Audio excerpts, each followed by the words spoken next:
ক্ষমতায় যাওয়ার আগেই যদি আমরা মনে করি শরিয়া আইনকে আমরা অকার্যকর মনে করি, তাহলে ক্ষমতায় গেলে শরিয়া আইনকে তো আমরা বাদও দিয়ে দিতে পারি। প্রচলিত আইন তো আসলে কোরআন হাদিসের সাথে সাংঘর্ষিক।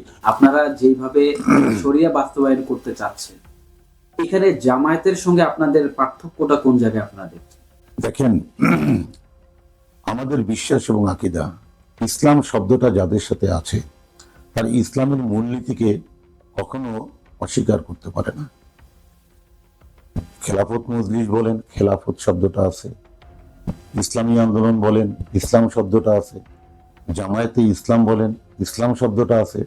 অর্থাৎ ইসলামের যে মূলনীতি কোরআন হাদিস ইজমা কিয়াস অর্থাৎ শরিয়া, এই শরিয়ার উপরে আগে আমাদের বিশ্বাস ঠিক থাকতে হবে যে শরিয়া আইনটাই হলো মানুষের জন্য মানব রচিত সমস্ত জীবন ব্যবস্থার থেকে ইন্নাদ-দীন ইনদাল্লাহিল ইসলাম, আল্লাহর ঘোষণা যে আমার মনোনীত জীবন ব্যবস্থা হলো ইসলাম।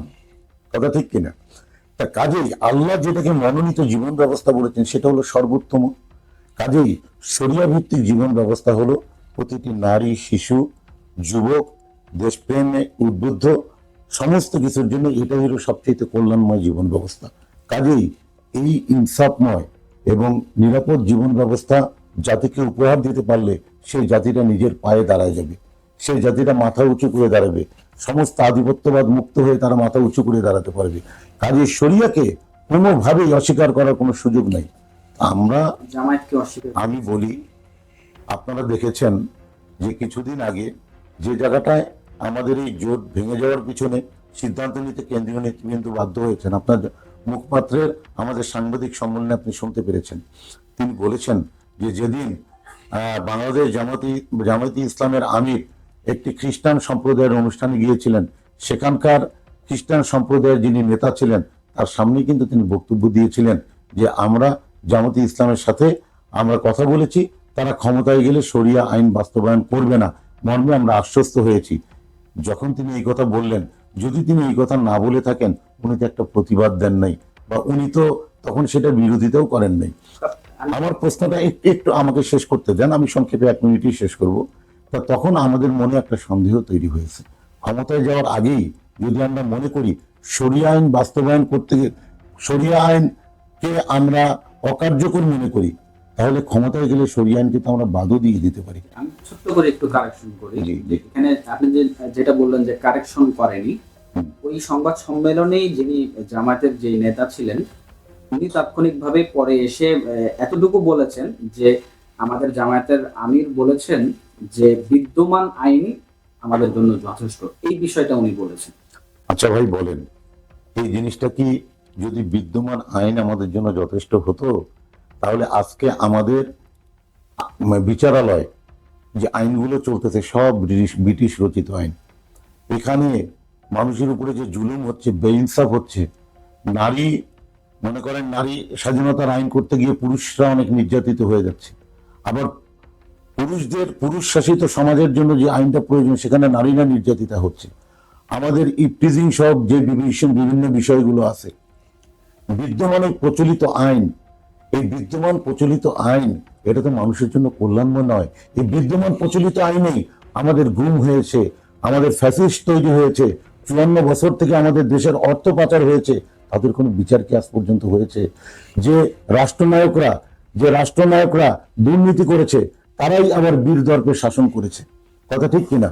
তা কাজেই দেখেন, আমরা শুধু দেখেছি ক্ষমতার পালাবদল বিদ্যমান আইনে। এজন্যই পিসার চরমনাই বলেন যে বিদ্যমান আইনকে বলবৎ রেখে কিয়ামত পর্যন্ত যদি ক্ষমতার পালাবদল ঘটতে থাকে দেশের অবস্থার পরিবর্তন হবে না। কারণ একটা কুয়ার মধ্যে যদি আপনার একটা নাপাক জিনিস পড়ে থাকে, সেই কুয়ার পানি আপনি যতই তোলেন না কেন পানি পাক হবে না। কিন্তু আপনি যদি ওই কুয়ার ওই নাপাক জন্তুটা তুলে, মরা জন্তুটা তুলে আপনি ফেলে দেওয়ার পর 40 বালতি পানি আপনি যদি ফেলে দেন, তারপরে পানিটা পাক। কাজেই সর্বপ্রথম যেই প্রচলিত আইন আমাদের কালা কানুন ফ্যাসিস্ট তৈরি করছে, আমাদের দেশে মনে করেন মাফিয়া তৈরি করছে, আমাদের দেশে ব্যাংক লুটেরা তৈরি করছে, দেশের অর্থ বাইরে পাচার করছে, সেই প্রচলিত আইন দেশের কোনোদিন কল্যাণ আনতে পারে না। কাজে তিনি যে বলেছেন প্রচলিত আইনে, এটাও তো প্রচলিত আইন প্রতিষ্ঠা করার জন্য তো আমরা সমঝোতা করিনি, আমরা সমঝোতা করেছি প্রচলিত যে আইনগুলো আসলে মানুষের ইনসাফের জন্য, মানুষের বিচারের জন্য, মানুষের কল্যাণের জন্য যে আইনগুলো বাধা হয়ে দাঁড়াচ্ছে, সেই আইনগুলো আমরা সংসদে পর্যালোচনা করে কল্যাণময় শরিয়া আইনটা তার জায়গায় কতটা উপযোগী সেটা প্রমাণ করে আমরা শরিয়া আইনটা প্রতিস্থাপন করে দেশকে আমরা একটু শান্তিময় করতে চাই। তা কাজেই এই জায়গাতেই তো আমাদের একটা সংশয় তৈরি হয়েছে, যিনি ক্ষমতায় যাওয়ার আগেই শরিয়া আইনের বিষয়ে এই কথা বললেন। একটা কথা দেখেন, বুলেট যখন বের হয়ে যায় তাকে কিন্তু ফিরিয়ে আনার উপায় থাকে না। হ্যাঁ, তিনি এই কথা বলেছেন, পরে কারেকশন দিয়ে কিন্তু তিনি আস্থার কথা বলতে পারেন নাই, তিনি বলেছেন প্রচলিত আইনে। আপনি তো বললেন প্রচলিত আইনে, তাহলে প্রচলিত আইন তো আসলে কোরআন হাদিসের সাথে সাংঘর্ষিক। বর্তমানে বাংলাদেশে যে আইন রয়েছে, কোরআনের সরাসরি 300 থেকে 450 আয়াত সরাসরি অস্বীকার করা হচ্ছে।